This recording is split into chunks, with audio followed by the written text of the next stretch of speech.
Who let this street rat into the executive wing?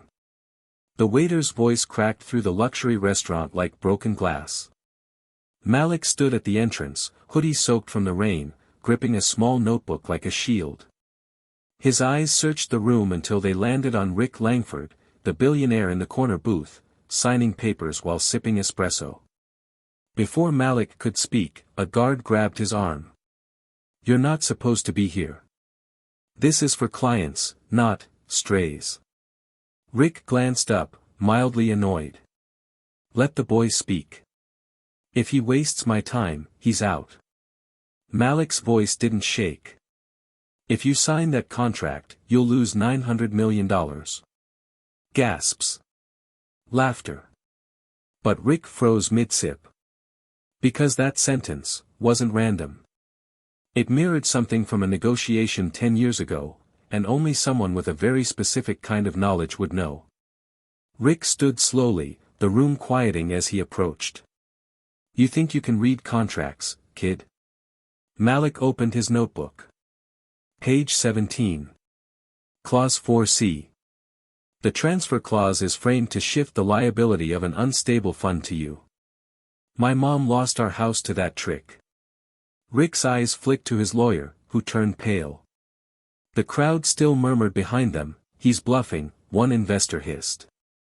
The waiter, unfazed, shoved Malik toward the exit. His notebook slipped. Pages scattered. But on one of them, a hand-drawn chart, showing arrows, and a signature trail ending with a name Rick recognized. Malik bent to collect the pages, then paused. A photo fell out, a smiling woman with a badge from a defunct firm Rick once tried to acquire. He remembered her. She had warned him. Just like the boy. Rick reached down, not for the boy, but for the chart. He stared, lips parting. "Where did you get this?" Malik looked up, defiant.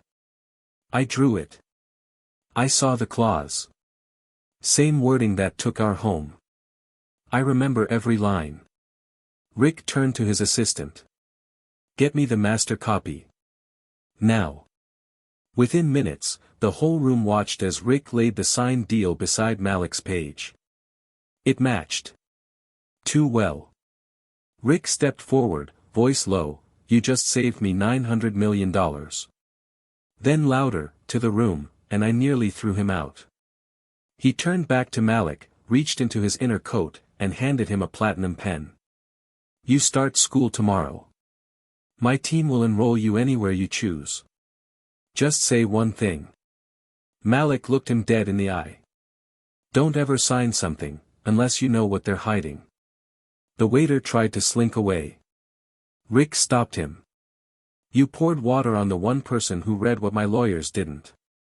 Then to the investors, "This deal's dead. And you're all off the table." Malik stood quietly, watching them squirm, not out of revenge, but clarity. Rick placed Malik's drawing flat on the table and smoothed it gently. "Keep that photo," Malik whispered.